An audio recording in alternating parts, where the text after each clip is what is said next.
Terima kasih kepada Kakak MC telah memberikan waktu kepada saya. Sebelumnya Om Swastiastu. Assalamualaikum warahmatullahi wabarakatuh. Salam sejahtera bagi kita semua. Shalom, namo buddhaya. Salam kebajikan. Halo rekan-rekan yang sudah bergabung di via Zoom pada webinar kita kali ini. Semoga selalu dalam keadaan sehat, apalagi cuaca akhir-akhir ini kadang tidak menentu. Ada pepatah yang mengatakan tak kenal maka tak sayang. Sebelumnya perkenalkan, nama saya Ninyoman Widya Iniastiti atau biasa dipanggil dengan nama Widya.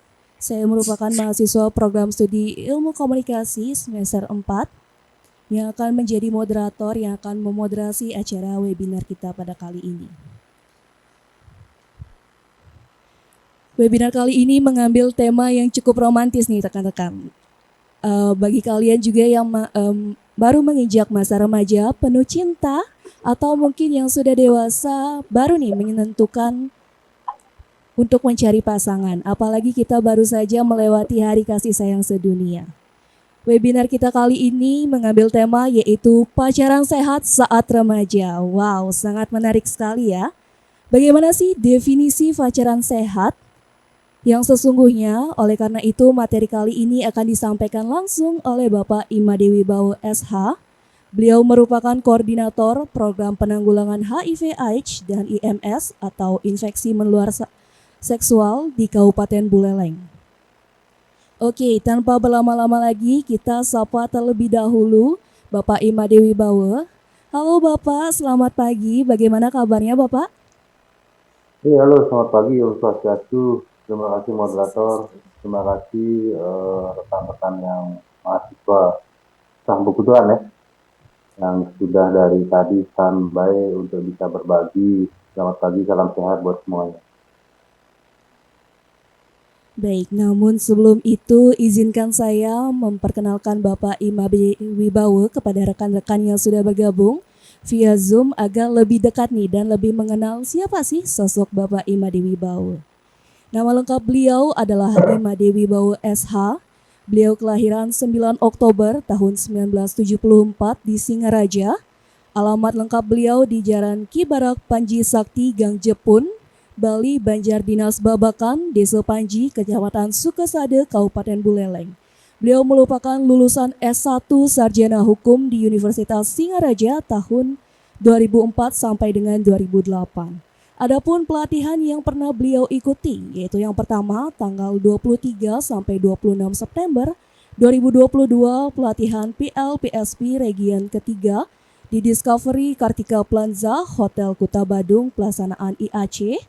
Lalu yang kedua ada di tanggal 24 Juli 2022 pelatihan peer leader atau petugas lapangan program penanggulangan HIV dan pekerja seks perempuan di pelaksanaan IAC di Jakarta. Lalu yang ketiga itu ada pelatihan fasilitator daerah desa ramah perempuan dan peduli anak di tahun 2022. Nah, adapun pengalaman kerja beliau yang pertama di tahun 2023 sebagai petugas lapangan program GFIAC penjangkauan PSP di wilayah program Buleleng Timur di Yayasan Citra Usaha Indonesia. Lalu di tahun 2022 sebagai petugas lapangan program GFIAC jangkauan PSP di wilayah program Buleleng Timur di Yayasan Citra Usaha Indonesia. Lalu yang ketiga di 2020 sampai dengan sekarang menjadi advokat konsultasi hukum. Ini merupakan sebagian kecil dari pengalaman beliau tempuh karena sangat banyak sekali pengalaman dan keterampilan yang beliau miliki. Wah, sangat luar biasa sekali ya Bapak. Baik, Bapak Wibawa sangat sudah bersemangat banget nih untuk menyampaikan materi webinar kali ini. Nah, untuk rekan-rekan juga saya harapkan lebih bersemangat untuk mendengarkan materi yang akan disampaikan oleh Bapak Wibawa. Siapkan catatan untuk mencatat hal-hal yang penting bagi kalian. Dan jika rekan-rekan ingin bertanya, bisa banget nih langsung tanyakan kepada narasumber kita hari ini. Kalian bisa bertanya nanti melalui kolom komentar atau menggunakan fitur Raise Hand saat sesi diskusi sudah dibuka. Baik, langsung saja kita dengarkan dengan baik materi yang akan disampaikan oleh Bapak Imadewi Bawo. Untuk waktu penyampaiannya sekitar 30 menit Bapak. Kepada Bapak, saya persilahkan. Iya, terima kasih rekan moderator atas pemaparannya. Kemudian terima kasih juga buat teman-teman yang sudah standby sekali lagi. Tak lupa juga saya ucapkan terima kasih pada teman-teman di Kampung Kuturan, karena jujur ini bukan kali pertama saya bermain dengan teman-teman di Kuturan. Kalau nggak salah di penghujung tahun kemarin juga kami diundang sama teman-teman mahasiswa di acara podcast ya kalau nggak salah. Ada acara podcast, kemudian hari ini saya diminta untuk berbagi. Podcast kemarin sangat menarik, ada tentang kekerasan seksual di situ. Nah, terus kemudian turun mungkin di semesternya karena tadi saya dengar kalau nggak salah di semester 4, kemudian berbicara tentang pacaran sehat. Satu hal yang luar biasa ketika kita mau membicarakan hal seperti di depan publik, karena jarang sekali adik-adik teman-teman kita yang mahasiswa mau berbagi terkait dengan pacaran sehat, kekerasan seksual dan sebagainya. Mudah-mudahan ini kawan-kawan di Kampung Kuturan menjadi pionir buat teman-teman di tempat yang lainnya. Dan saya hanya ingin meluruskan sedikit terkait dengan apa yang disampaikan moderator tadi, bahwa itu adalah bagian dari kegiatan-kegiatan atau aktivitas sosial saya di masyarakat. Jadi saya sebenarnya terlibat di dalam program pencegahan dan penanggulangan HIV, kemudian ikut di dalam program perlindungan perempuan dan anak acara garis besarnya, kemudian berprofesi sebagai advokat dan mediator bersertifikat. Nah, kemudian tadi disampaikan bahwa saya lulusan dari Universitas Singaraja, tapi saya lulusan yang benar adalah Universitas Sanitasi Singaraja. Ya, terima kasih. Kita langsung ke materi. Sebenarnya sih saya pengennya kalau misalnya nanti ada waktu, ayo kita berbagi, kita ketemu langsung offline sehingga materi diskusi akan semakin menarik. Mudah-mudahan nanti teman-teman di Kampus Kuturan mengagendakan. Menarik ini apa yang diagendakan terkait dengan pacaran sehat. Ini juga Bapak kepenjurusan ya kalau nggak salah. Ini topiknya memang benar-benar tidak ada. Ada mata kuliah tentang pacaran sehat? Ada Belum nggak? Pak, belum. Ini saya Ada. kira suplemen ini. Betul. Yang jelas saya juga sangat yakin pasti materi kuliah tentang pacaran sehat tidak ada, tapi ini akan sangat berdampak. Walaupun tidak ada di mata kuliah, ketika pacaran kita sehat, mohon maaf, pacaran kita kurang sehat, maka yang akan berdampak bukan hanya pada mata kuliahnya saja. Ya, bukan hanya pada mata kuliahnya saja, tapi saya yakin ketika pacaran tidak sehat, kemudian ada yang muncul, pastilah bukan mata kuliah saya yang menjadi korban, tapi masa depan kuliah kita juga akan menjadi korban. Yes. Nah, mungkin seperti itu. Jadi kemarin juga saya sudah setorkan bahwa saya ada sedikit materi yang secara teori saja terkait dengan pacaran sehat. Kemudian nanti mungkin kita akan lebih banyak di sesi diskusinya. Karena saya yakin ketika saya berbicara tentang pacaran sehat, teman-teman atau adik-adik peserta di sini pasti sudah ada yang pernah pacaran ya. Ada yang sudah pernah pacaran? Atau dalam menjalankan proses pacaran? Halo, ada? Tidak punya pacar? Punya pacar atau tidak? Ada yang sudah menjalani hubungan atau pacaran? Kalau saya sih jomblo Pak sampai sekarang, karena belum menemukan yang tepat. Oke, masih jomblo, belum menemukan yang tepat. Nanti dibaca-baca ya, jomblo itu apa, kemudian nyari tepatnya kapan. Nah, tapi ini sedikit teman-teman. Jadi pacaran sehat yang dimaksud di sini adalah merupakan satu pengenalan. Jadi pacaran yang sehat itu merupakan satu proses pengenalan antara dua insan, dua jenis kelamin antara laki-laki dan perempuan. Kemudian yang dimana di sini tujuannya adalah untuk bisa lebih dekat, memahami tentang siapa pasangan kita, siapa teman kita, kemudian bagaimana proses pemecahan masalah ketika kita menjalani satu hubungan, dan pada akhirnya nanti ini juga akan bisa mengajarkan kita untuk lebih dewasa dalam menjalani hubungan. Karena setahu saya ketika pacaran ini kan hubungan yang sangat privasi sekali, ya. Jadi hubungan yang tertutup, Tapi seperti yang kami sampaikan sama Bapak Prajurit tadi, bahwa hubungan yang privasi ini sekarang kan lebih banyak diumbar ya, lebih banyak diumbar di masyarakat, bahkan tanpa sadar atau dengan kesadaran sendiri kita mengubah hubungan kita di jaring media sosial. Kemudian kalau dulunya kita sembunyi sekali melakukan hubungan biar orang tidak ada yang tahu dan sebagainya, tapi sekarang sudah pamer kemana-mana. Jadi kalau putus malu sendiri, ya kalau tidak jadi jalan kemudian ada permainan, nah itu. Jadi yang ingin saya tegaskan di sini bahwa pacaran yang sehat itu adalah pacaran di mana kita baru mulai mengenal, bagaimana kita belajar berkomunikasi, bagaimana kita mengetahui pasangan kita lebih dekat, kemudian bagaimana kita bisa berbagi terkait dengan proses pemecahan masalah. Ya. Nah terus berikutnya terkait dengan pacaran sehat, tentunya setiap apa yang kita jalani pastinya akan memiliki tujuan. Jangan selalu berharap kalau ketika kita pacaran kemudian akhirnya tujuannya kawin. Ya, ada yang masih punya harapan seperti itu? Pacaran lah biar cepat kawin gitu ada? Mumpung masih semester 4, kemudian kita pacaran ada waktu lagi 2 tahun, semester 8 selesai, tamat kita kawin itu ada? Tidak, Pak. Tidak ada. Saya berharap tidak ada. Saya sangat berharap tidak ada. Tapi ketika apa yang menjadi harapan saya dan ada juga beberapa kasus yang baru selesai kuliah, baru mau mengakhiri pengerjaan tugas, saya sudah memilih kawin dan sebagainya. Nah, ayo kita lihat dulu bagaimana tujuan kita sih, bagaimana tujuan kita melakukan hubungan atau berpacaran. Karena seringkali tujuan ini menjadi bukan satu hal yang sama atau harus antara tujuan satu orang dengan orang yang lainnya sama, tapi tujuan kita pastinya berbeda-beda tergantung dari masa perkembangannya. Jadi menarik tadi ketika kita berbicara pada tatanan usia remaja adalah tujuan kita lebih banyak pada status untuk upaya mendapatkan kesenangan, hanya senang saja sifatnya. Ya, ketika kita remaja kita tidak pernah mikir lagi besoknya seperti apa, yang penting saya happy, saya senang. Harus bisa jalan ke sana, ikut sama teman-teman, nangkring di TV, ya, kemudian nangkring di tempat-tempat malam, ngumpul sama teman-teman. Nah, ini saya kembalikan ya bagaimana terkait dengan masing-masing person, masing-masing orang, sesuai dengan konteksnya. Apakah dia mau menyenangkan dirinya sendiri, kemudian apakah dia punya dapat untuk tanggung jawab, dan apakah di situ sudah ada komitmen. Karena ketika kita berbicara tentang pacaran, ya tujuannya yang satu pasti senang.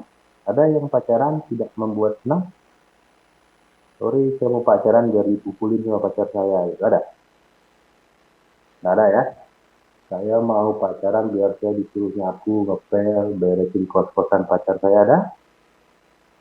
Nah, pastinya akan mencari kesenangan. Jadi bisa jalan-jalan, kemudian setiap ketemu hatinya berbunga-bunga dan sebagainya. Nah, itu lebih cenderung kepada bagaimana mengupayakan ketika kita menjalani hubungan itu adalah membuat kesenangan. Itu menyenangkan diri, kemudian untuk tanggung jawab kadang-kadang bisa akhirnya diabaikan. Kalau memang pada akhirnya kita cenderung fokus pada pacaran, tanggung jawab kita kadang-kadang bisa terlepas ya. Jadi kebiasaan-kebiasaan di rumah bisa saja hilang, orang tua pada bingung, panas ini. Nah, semengan biasanya bangun, nyampat dan sebagainya, jadi semengan buka status. Nah, lihat story pacar dan sebagainya. Terganggu atau enggak itu? Ini tanggung jawab apa enggak yang seperti itu? Nggak punya ya. Nah, itu yang akhirnya akan mengganggu karena kita tidak pernah berpikir ketika di usia remaja bahwa saya punya tanggung jawab yang sama dengan orang tua saya, membantu orang tua dan sebagainya. Itu hanya lebih banyak kepada konteks senangnya saja. Kemudian terkadang di situ komitmen juga belum. Artinya ketika kita berpacaran kan bagian daripada proses, ya, bagian dari tahapan. Kemudian ada beberapa nanti di materinya terkait dengan tahapan-tahapan pacaran, karena yang tujuannya sekali betul untuk nantinya bisa menjalani melalui rumah tangga atau tahap pertunangan dan pernikahan. Tapi kan tidak semuanya orang berpikir bahwa setelah pacaran kita harus jadi pasangan.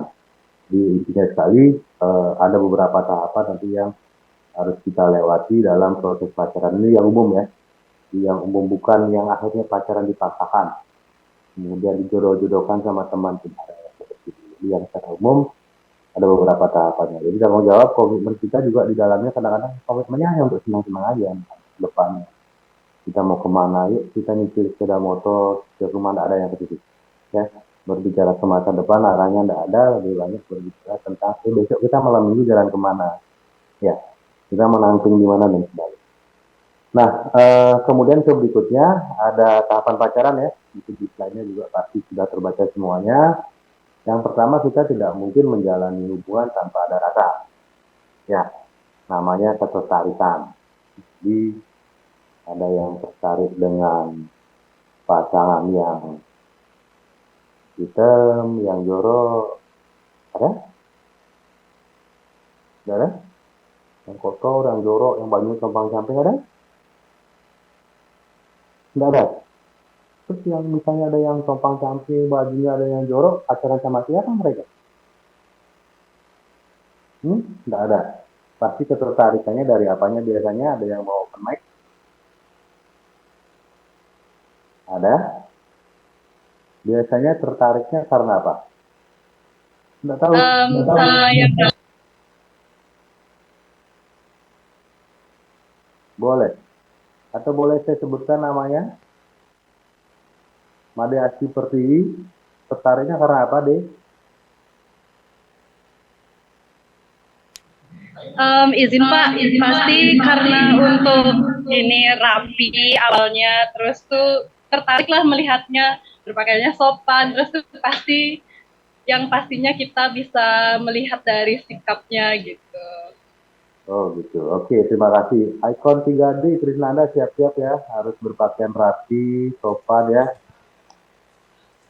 Karena si Mahdi ini tertarik sama yang cuman kacanya yang banyak. Pasti ya, semua makhluk hidup atau semua apa namanya pasti menginginkan yang misalnya ya itulah bersih lah, sopan lah dan sebagainya.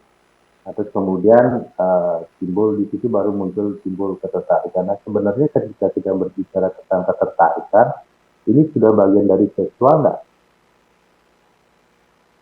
Ya, sudah. Karena ketika kita berbicara emosi seksual, berarti ketika kita tertarik saja dengan pasangan kita atau dengan lawan jenis kita, itu sudah pikiran kita sudah berbicara tentang seksual. Ya, karena pada dasarnya tertarik merupakan bagian dari aktivitas seksual. Senang lihatnya dia kalau pas lagi rambutnya gundul, ya. Senang lihat dia ketika dia pakai pakaian seperti ini dan sebagainya itu. Jadi tahapan pacaran itu sebenarnya juga tanpa kita sadari itu sudah dimulai dari ikatan atau dimulai dari emosi seksual. Jadi tahapan ketertarikan. Kita belajar tentang apa namanya remaja ya. Kita juga sudah paham tentang bagaimana perubahan ketika dari anak-anak menginjak itu usia remaja. Ya, salah satunya adalah ketertarikan terhadap lawan jenis. Selain perubahan-perubahan fisik ya, yang perempuan jelas perubahannya.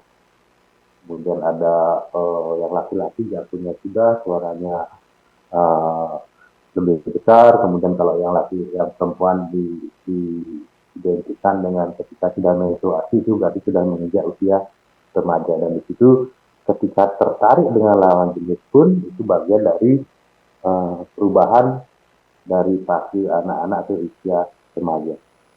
Nah, kemudian ketika tahapan pertama ketertarikan, kemudian yang kedua pasti selalu diawali dengan ketidakpastian. Ada yang ujung-ujung baru tertarik ngomong langsung. Hai, kamu ganteng, kamu lagi ngapain, kamu di mana, nggak ada. Ya, di situ mereka tidak pernah menjadikan satu kepastian, karena di saat mereka tertarik itu aja mereka masih bingung gimana caranya dan sebagainya. Kemudian ini merupakan bagian yang hal yang wajar ya. Jadi normal, ragu, kadang-kadang berpikir sendiri, mak-kemik sendiri ya. Jadi apa namanya? Kalau bisa disebut atau bisa dibilang halu ya halu lah.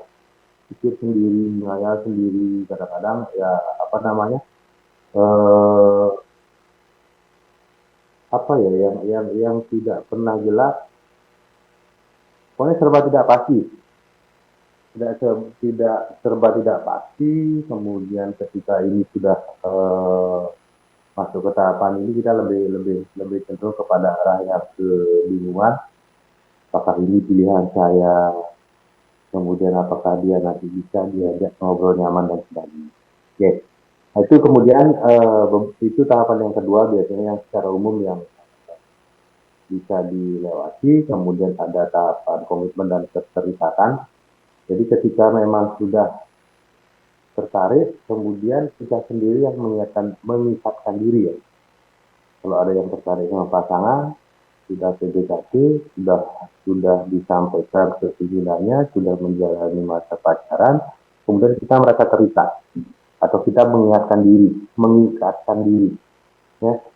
Setiap hari ada kewajiban yang sudah pacaran, setiap hari ada. Selamat pagi kakak, ada? Sudah BAB kakak ada? Nggak ada? Sudah, jangan lupa sarapan dan sebagainya. Itu berarti kita sudah mengingatkan diri pada sebuah hubungan ya. Artinya kita mengingatkan diri bagaimana pada tahapan ini seseorang secara eksklusif ya, kita memberikan kesempatan, kemudian ingin memberi, menerima. Dan kalau sehari tidak ketemu itu kita sudah semakin bingung ya, kemana dia nyari-nyari, kemana dan sebagainya. Dan hubungan ini itu tanpa harus bersaing dengan orang lain. Artinya rasa memiliki yang terlalu luar biasa bahwa ini adalah pasangan saya tertarik sama dia dan saya akan menjalani ini, saya pengennya mendapatkan kesempatan ini, saya pengen dipercaya dan sebagainya. Jadi disitulah kita tidak pernah mau ketika ada orang lain yang dekat dengan pasangan kita, bahasa kerennya cemburu ya, cemburu yang luar binasa. Ya, cemburu yang luar binasa atau cemburu bukanlah seperti itu. Jadi saat kita sudah punya ketertarikan menjalani hubungan, kita lebih cenderung cemburunya lebih besar ya. Jadi pokoknya tidak mau ada yang orang lain yang mendekati pasangan kita. Nah, kemudian pada tahapan berikutnya ada namanya tahapan keintiman. Nah, mulai keintiman ini yang sebenarnya mereka lebih rileks dan mengendorkan pertahanan kita yang berbagi lebih mendalam dibandingkan dengan masa sebelumnya. Kalau sebelumnya lebih cenderung bermain dengan perasaan, sekarang pelan-pelan sudah belajar tentang logika. Ya, jadi bagaimana ketika ada kesempatan untuk mengungkapkan diri, ada hal-hal atau ada permasalahan-permasalahan di sekolah, di kampus, kemudian di dalam rumah tangga, itu yang diceritakan. Ya, kecenderungannya pada tahapan keintiman ini, apapun yang kita miliki terkait dengan permasalahan, kita cenderung lebih berani membuka diri. Karena sudah ada teman atau sudah ada pasangan, sudah ada pacar yang bisa menerima atau mendengarkan cerita kita.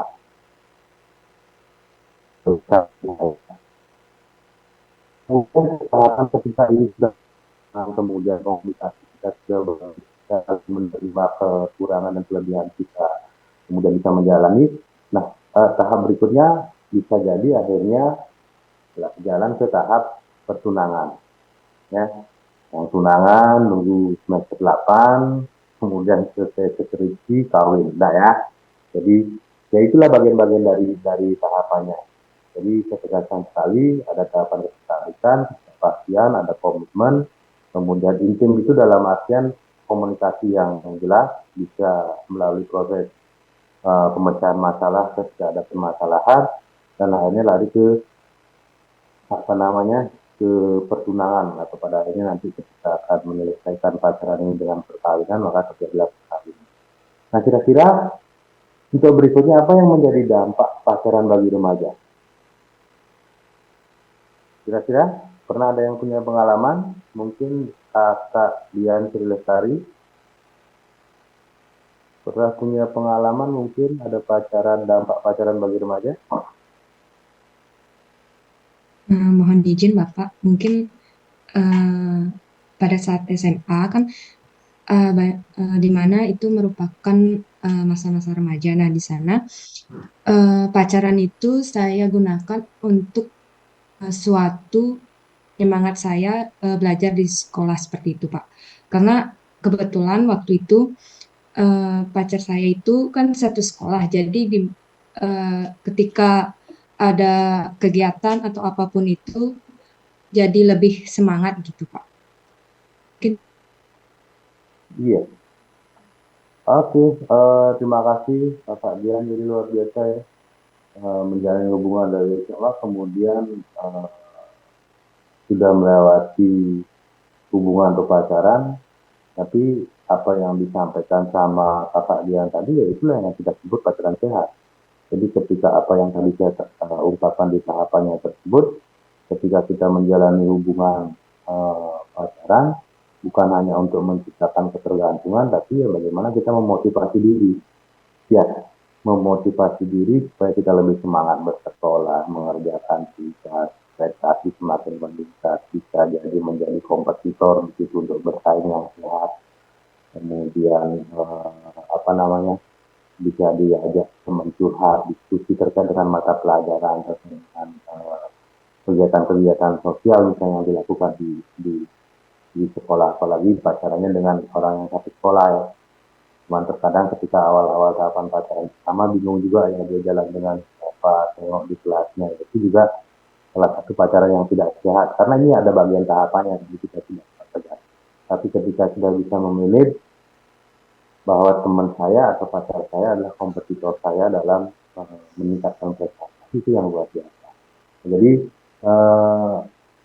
tergantung bagaimana kita menyikapi, tapi sebagian besar dari pengalaman yang kami lakukan di kegiatan pelaksanaan lapangan, itu banyak teman-teman atau adik-adik kita yang pada akhirnya melakukan pacaran dengan dampak negatif yang lebih banyak, ya, dengan dampak negatifnya yang lebih banyak, kemudian dia cenderungnya pergaulan sosialnya, kemudian sudah tidak bisa tidak sesuai dengan nilai-nilai yang ada di masyarakat, sopan santun dan sebagainya, kemudian apa namanya, kerenggangan hubungan dalam keluarga juga itu banyak yang sering terjadi ketika remaja sudah menjalani tahapan pacaran ini. Karena apa ya? Karena pacaran yang nggak sehat, itu dampaknya.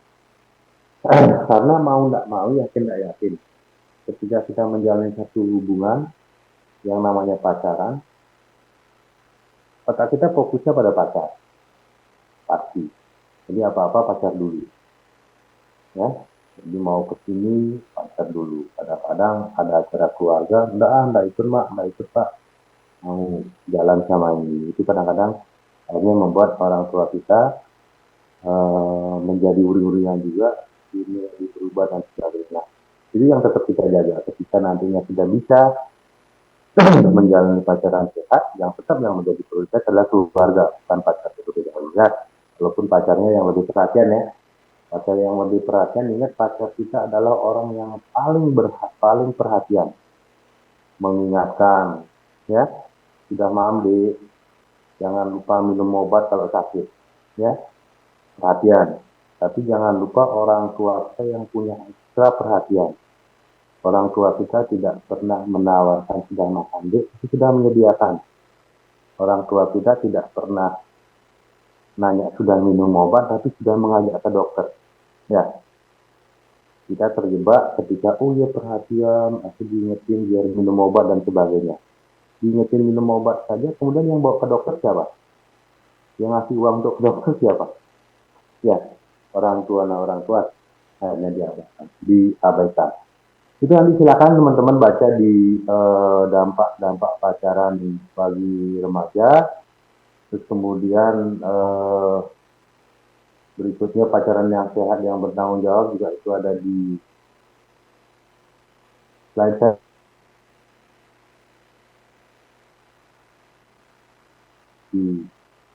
Silakan bisa untuk menjadi, dan saya hanya ingin menegaskan terkait dengan 3 hal yang penting dalam slide 10. Ya. Nah ini, dibaca dulu kakak, adik-adik. Jadi 3 hal penting dalam pacaran. Yang pertama, jangan melibatkan cinta yang terlalu dalam. Ada yang punya quote? terkait dengan perasaan cinta yang terlalu dalam? Ya, nah, nanti silakan dilihat-lihat quote-nya seperti apa. Jadi saya ulangi sekali lagi, jangan melibatkan perasaan, emosi, dan cinta yang terlalu dalam. Orang yang terlalu cinta atau akan sangat tergantung dan kemungkinan akan menjadi takut kehilangan. Ya, sehingga dapat ditekankan bahwa pacarnya beberapa tanda-tanda yang menunjukkan ini tanda-tandanya yang emosi terlalu dalam, ingin selalu bertemu ada, yang punya pacar setiap saat ingin selalu bertemu, ingin selalu di telepon, di WA, video call, setiap kemana-mana. Ya. Ada yang punya pacar selalu ditanya, kamu di mana, lagi ngapain? Coba lihat video calling dulu ada? Ada, Pak. Ada. Yang overprotective siapa biasanya? Putu Satriani? Ada.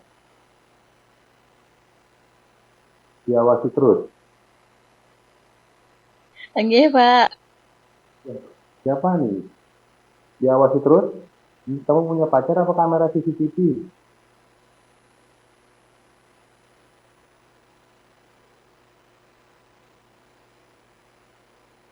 Lo Puji punya pacar?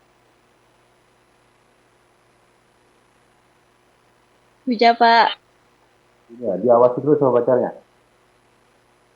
Oke, kayak Di mana? Kayak apa?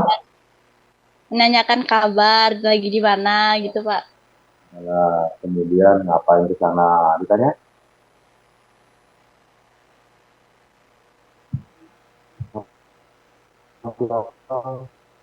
Ada. Iya, film adalah seperti itu.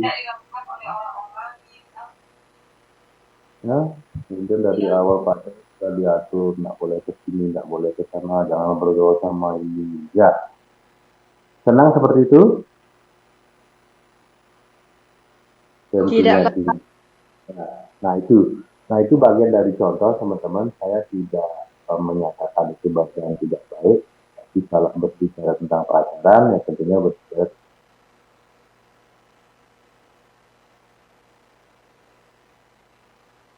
akan dirasakan sehat atau itu pacaran yang lainnya membuat tidak tertekan. Kadang itu keterlibatan emosi yang terlalu dalam sehingga ada keinginan-keinginan kita yang luar biasa, ya, dari kenaan emosi, cara pacarnya diteriakin, kemudian sangat takut kehilangan, ada yang melakukan apapun yang memang sudah ditemukan di WA, di telepon, tidak diangkat, tidak dibalas, semua dihubungi teman-teman sekolahnya, teman-teman nongkrongnya, hubungin semua, kamu dapat lihat ini enggak, pacarku dapat lihat ini enggak, dan sebagainya. Nah, seperti itu. Nah, kemudian yang berikutnya terkait dengan hal yang penting dalam pacaran, hindarkan melibatkan apa biasanya umum?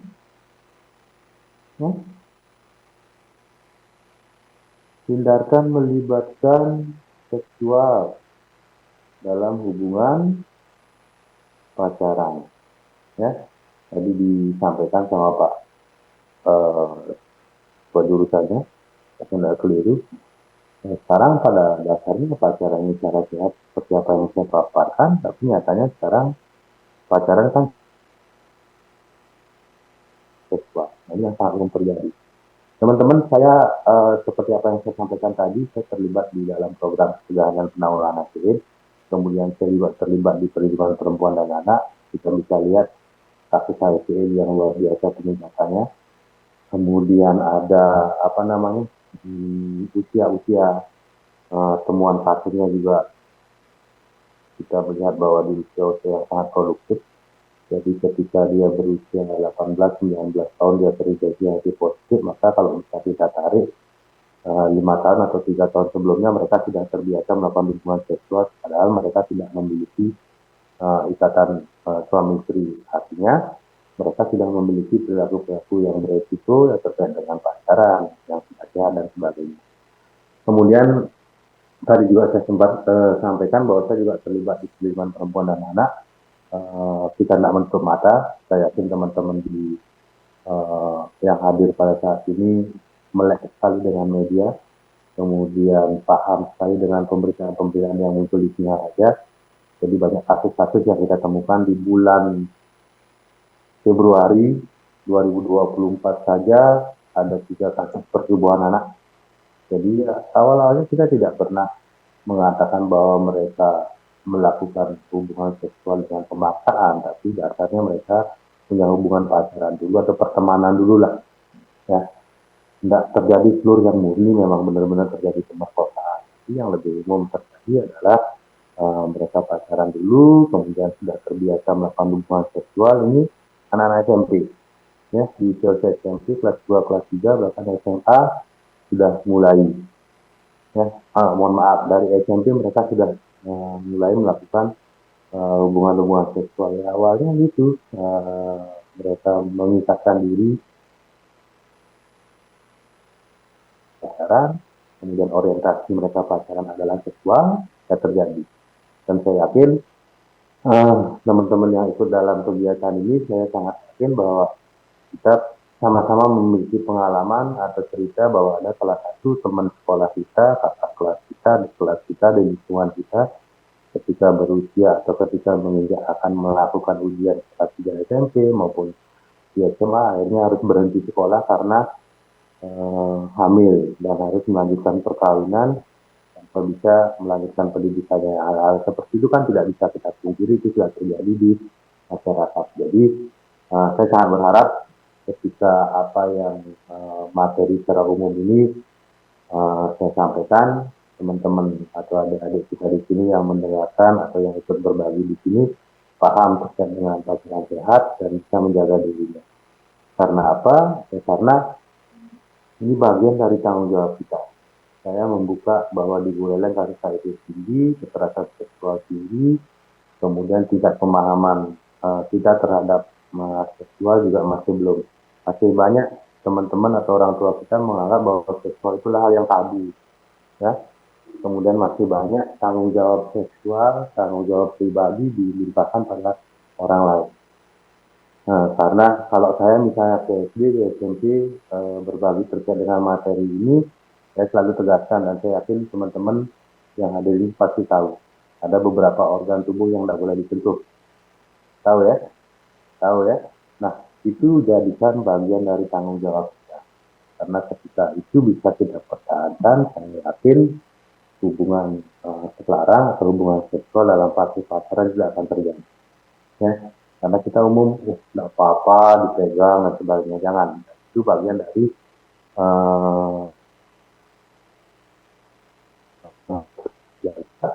hasil nantinya kita plannya atau menginjak usia perkawinan. Oke, itu mungkin itu yang bisa saya sampaikan.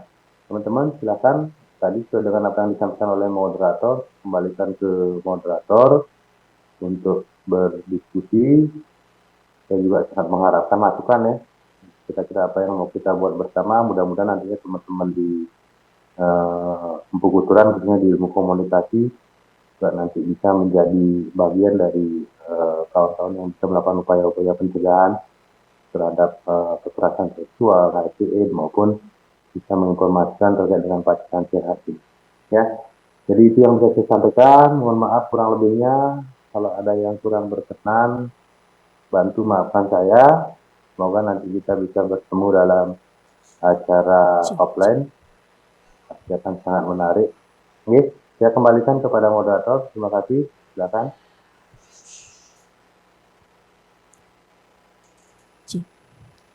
Baik, tidak terasa ya rekan-rekan, penyampaian materi dari narasumber kita sudah memasuki sesi diskusi.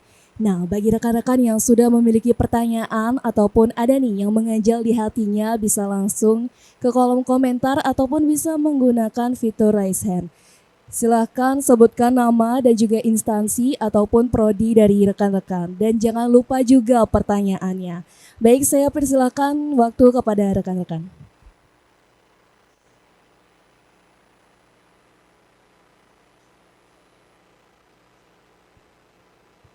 Cek.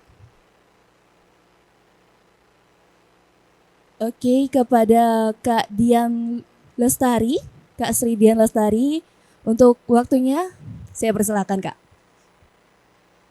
Baik, terima kasih kepada moderator. Jadi di sini saya izin bertanya. Eh, Pembahasan kita kali ini yaitu terkait tentang pacaran sehat. Nah, jadi di sini saya pernah membaca kasus di mana pacaran itu sudah dilakukan oleh anak SD seperti itu. Eh, dan pertanyaan saya terkait anak SD yang sudah pacaran, bahkan ada beberapa kasus yang saya baca anak SD tersebut sudah melakukan hubungan seksual. Lalu yang ingin saya tanyakan kepada Bapak, apakah menurut Bapak hal seperti itu merupakan salah dari orang tuanya dalam mendidik anaknya atau merupakan salah dari zamannya?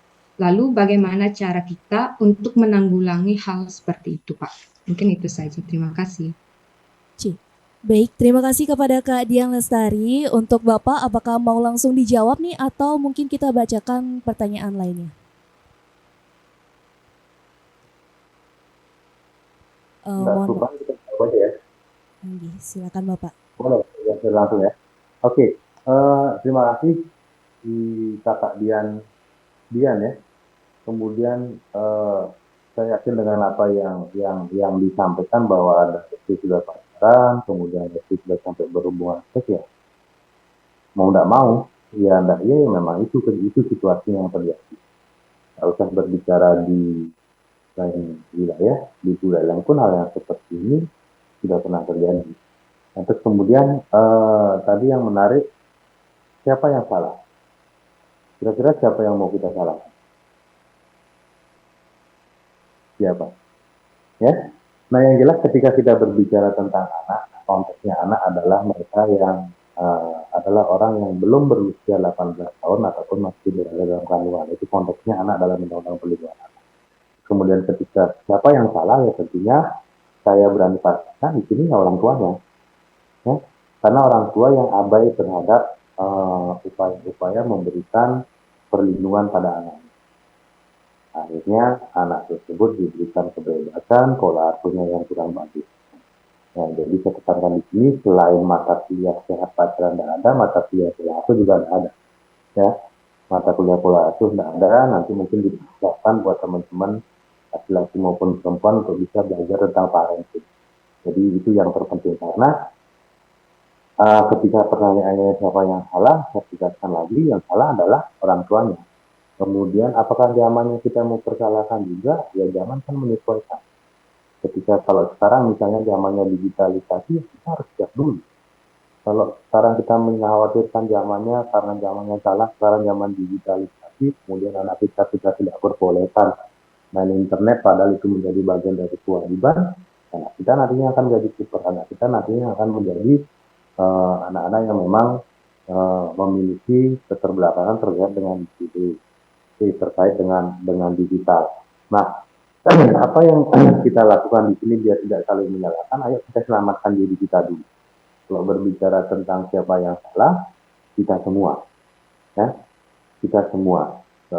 Termasuk saya yakinkan saya yakinkan di sini teman-teman yang melihat acara ini, yang terlibat di dalam acara ini juga tahu.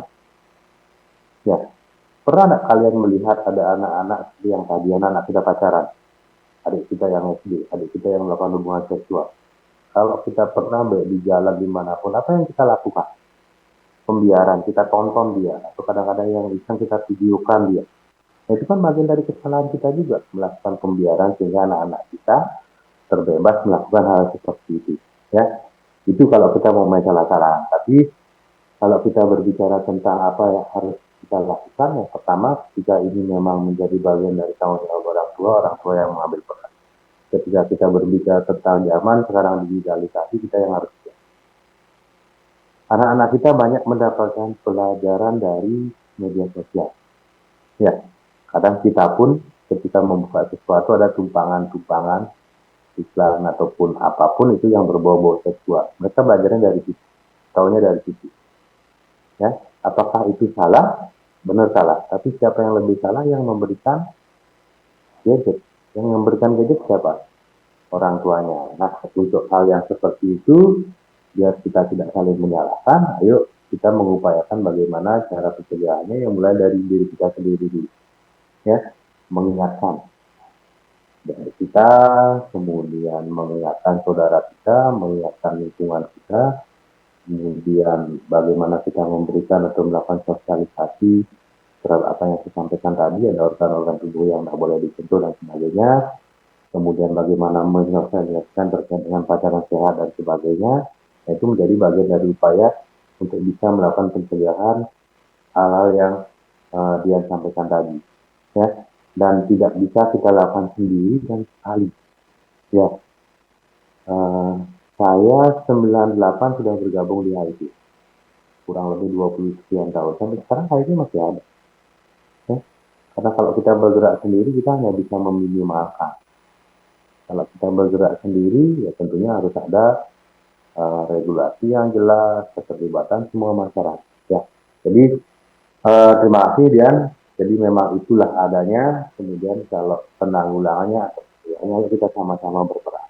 Ya, silakan moderator.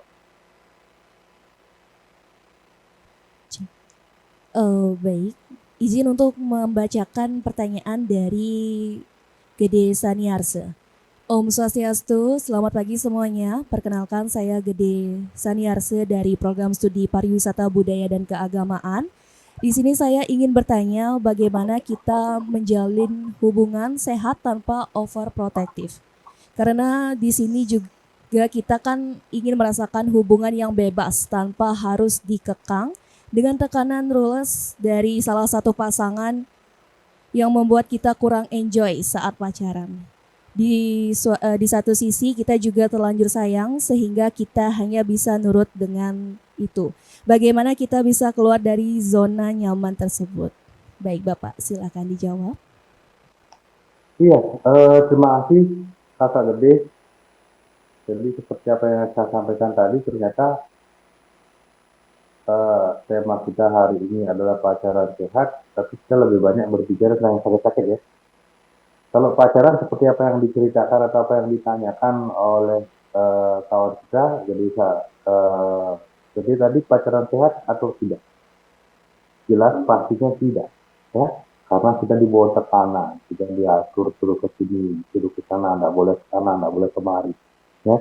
Karena apa? Karena ayo kita lihat di tahapan pacaran sehat. Di situ ada apa saja? Ada beberapa tahapan pada saat kita melakukan tahapan pacaran itu. Yang paling terakhir yang ke mana? Yang pacaran atau apa ya?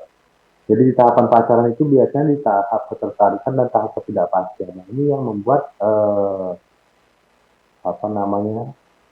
yang mendasari bagaimana nantinya kita melanjutkan hubungan sampai ke tahap komitmen. Dan dari awal, kalau memang Anda memang serius atau memang akan mau berpacaran, ya kita buat komitmen. Kemanapun kamu pergi boleh, yang penting bilang saja. Ya, jadi kamu masih bebas bergaul sama teman-temanmu dan sebagainya. Saya juga kasih bebas bergaul sama teman-teman saya. Kadang-kadang kan yang ego biasanya laki-laki, ya. Kamu jangan kesini, kamu jangan kesana, silahkan dia boleh. Ya, ayo kita nanti jalan malam minggu, oke. Baru jalan pada saat malam minggu jalan-jalan, baru sampai di pantai, baru sampai di tempat makan, ditelepon sama temennya. Oke, ngumpul di ini, main, kami tiba-tiba malam, boleh. Ada acara saya tiba-tiba ya. Yang seperti itu yang sering muncul. Kemudian ada yang di terakhir yang saya sampaikan, ada hal-hal yang penting dalam pacaran itu, yaitu hindari melibatkan seksual. Iya, satu lagi terkait dengan melibatkan perasaan yang terlalu dalam, ya. Jadi 3 hal yang paling dalam saat kita berpacaran adalah menghindari ketergantungan, menghindari cinta yang 99,9%. Jadi supaya nantinya kita terbebas dari ketidaknyamanan. Zonanya hari ini kalau saya melihat dari apa yang ditanyakan, ya bagaimana caranya melepaskan diri kita, dan bicarakan baik-baik. Kalau memang saat ini Anda masih menjalin hubungan, kemudian masih memiliki rasa, buat komitmen. Ya, tapi kalau memang sudah tidak, ya intinya hubungan ini yang tidak sehat itu ya nggak usah dipaksakan. Ya, tapi saya masih punya sayang ya, karena kita sudah tergantung. Karena kita sudah ketergantungan, karena perasaannya yang terlalu dalam, apalagi nanti misalnya pacar kita yang perempuan baru kita mau putusin, mau bunuh diri dan sebagainya. Karena perasaan bodoh dan sebagainya. Ya, jadi yang membuat akhirnya salah satu pasangan yang punya ketergantungan yang lebih tinggi akan mengakibatkan atau akan berdampak pada hubungan-hubungan selanjutnya. Ya, mudah-mudahan terjawab Pak Gede. Mungkin itu yang saya sampaikan. Terima kasih.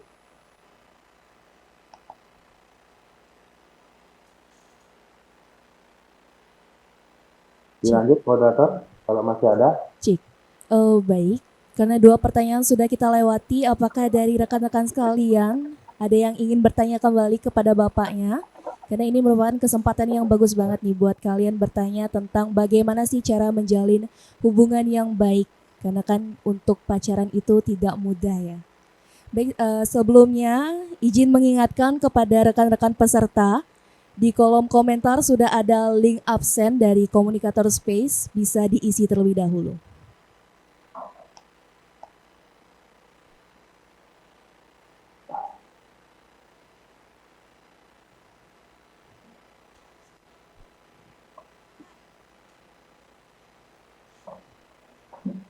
C.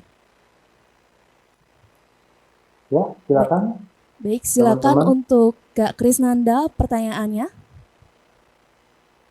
Baik, terima kasih waktunya. Perkenalkan, nama saya Krisnanda Firyadika, saya dari Prodi Ilmu Komunikasi Hindu. Saya ingin bertanya, Bapak, kan dewasa ini para remaja pacaran sudah bisa dibilang ada sebagian yang sudah melewati batas, terutama pada saat tahun baru atau enggak Valentine, mereka pada ke hotel atau ke kosan gitu, Pak, melakukan hal-hal yang tidak seharusnya dilakukan sebelum mereka menikah. Nah, menurut Bapak, bagaimana pandangan Bapak tentang fenomena tersebut, dan apakah perlu dari pihak hotel sendiri atau pihak pemilik kos sendiri untuk ikut mencegah perbuatan tersebut? Itu aja, Pak. Terima kasih.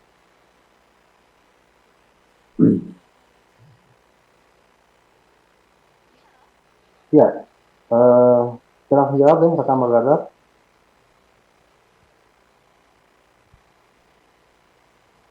Halo? Bisa saya langsung jawab? Cik. Bisa Bapak. Oke.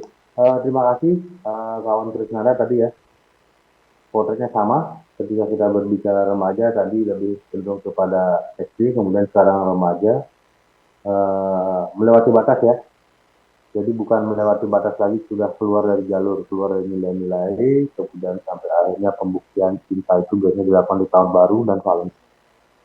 Nah itu sebenarnya fenomena yang bukan untuk kami yang di penggiat perlindungan perempuan dan lain-lain, itu bukan menjadi barang yang baru juga, dan ini sudah berlangsung dari sekian tahun yang lalu, dan kami pun sudah berusaha untuk mengupayakan apakah nantinya bisa hotel dan sebagainya. Yang jelas semua regulasi, semua kebijakannya sudah ada. Kemudian terkait dengan HCE, bagaimana teman-teman yang memiliki usaha kafe, kemudian ada yang menyewakan hotel totem dan sebagainya, itu kan sebenarnya hal yang sudah di luar hal-hal yang sudah melanggar ketertiban umum, kemudian hal yang sudah di luar dari nilai-nilai yang ada, itu sudah umum yang terjadi.